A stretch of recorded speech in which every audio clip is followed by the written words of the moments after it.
What's good, YouTube? Welcome back to my crypto journey. My name is Rodney, and today I have a feel-good story for you. It's a little old, it's about a year old, but this story shows power to the people. What people can do if they put their heads together once a crime like this is committed, because the DeFi space is the wild, wild west, and anybody can get away with scams. But as mass regulation comes, as mass adoption comes, we'll be able to weed out some of these scam artists. Because yes, it's fun to make your investment go to the moon, but it's not fun to get wrecked by these guys who are just out there looking to make a quick buck. Now, the cool thing about this story is that people from the community tracked down these guys, they found them, and they forced them to give back the money to the people they stole that money from. And to put things into perspective, last year, Ethereum was worth, around this time last year, was worth almost $600. That's crazy, right? Especially since we're currently at $4,000 today. Insane, insane. So let's check this out. It says, happy ending. Investors track down rug pull scammers. Some Ethereum return. As Crypto Slate reported, on Friday, the Ethereum DeFi space experienced 3 rug pulls or scams that amounted to 1.2 million worth of losses to unfortunate investors. Taking advantage of the recent risk-on behavior of most crypto investors, seemingly separate malicious individual groups conducted 3 separate exit scams that resulted in hundreds affected. These scams saw the individuals conduct pre-sales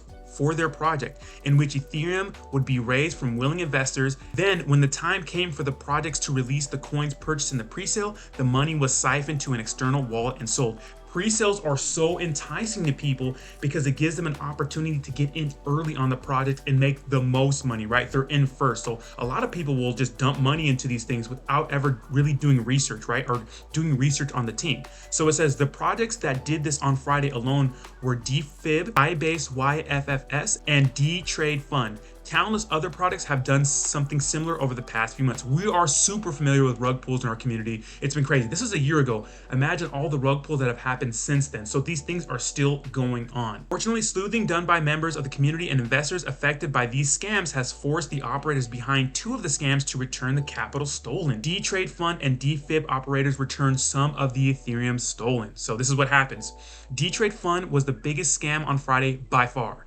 D-Trade Fund promises to be a platform that allowed any user to earn a profit by contributing capital to the firm's arbitrage system. The operators of the scam stole over 1,400 Ethereum raised in a pre-sale. Can you imagine what 1,400 Ethereum would be at today's price? Insane. Leaving prominent cryptocurrency investors and traders out nearly $1 million.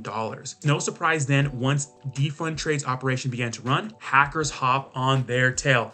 That is absolutely awesome, right? Smart people from the community coming together, maybe some people that got scammed, right? One user on Twitter named Artura, along with others on other forums, determined that D-Trade Fund's true operators were Lithuanian. I've seen a lot of Lithuanian scams. That's interesting, right?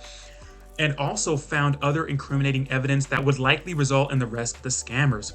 So this was the message they read, and I have to read it with the anonymous guy up, right? Message to DTF scammers. You have 24 hours to refund all ETH to pre-sale participant. If not, then you will be reported to law enforcement institutions. I have information about you, starting that you are Lithuanian. You have 24 hours. Honestly, that would freak me the hell out. Like if I got that message and I was like a thief, like, oh, they know where I'm from. I better return this money. The tactic worked. Shortly after Artura's tweet, addresses affiliated with the scammers distributed hundreds of Ethereum back to pre-sale participants.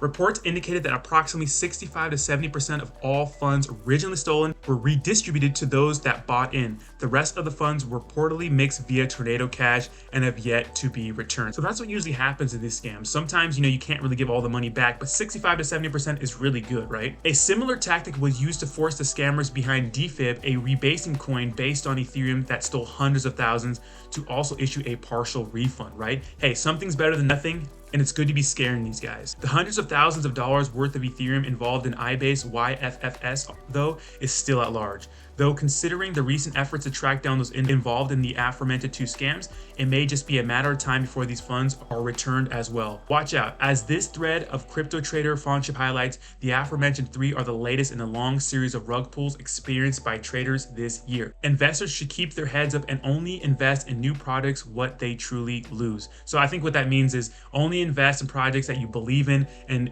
any investment that you're willing to lose, because at the end of the day, a lot of scammers out there and a lot of projects that just have no future. future that just want to be around for a short amount of time. You want to make your money and you want to get out of those projects. You don't want to stick around in those projects long term because they have no long-term goals. Their only goal is to make money short term, get themselves and the development team rich. Everybody getting in after is just going to lose their investment. So sometimes you have to use these guys and don't let them use you. Now, Fawnship, as Jake says, what is the most amount of ETH you've lost in a single rug pull? In 2020, I lost 20 ETH in Bet Hero. So that was another rug pull, right? So just be careful out there, guys. Let me know what you think in the comments down below. Do you like this style of video? I think these rug pull stories are very, very interesting. And this one is different because we had people from the community track these guys down and say, hey, give the money back or we're gonna come after you. I love it. Hopefully later down the road, we can get law enforcement more involved in this. Now, I know when it comes to wallets and those sorts of things, it's hard to track these guys down because it's decentralized, right? The big perk of having these wallets is that no one can really, none of your information's on here, so no one can really track who you are, right? But I think in certain cases like these where people are blatantly getting ripped off, well, obviously we have to bring these people to justice. So let me know what you think in the comments down below. I'm interested to hear your thoughts and opinions on the subject, and I'll talk to you soon. Peace.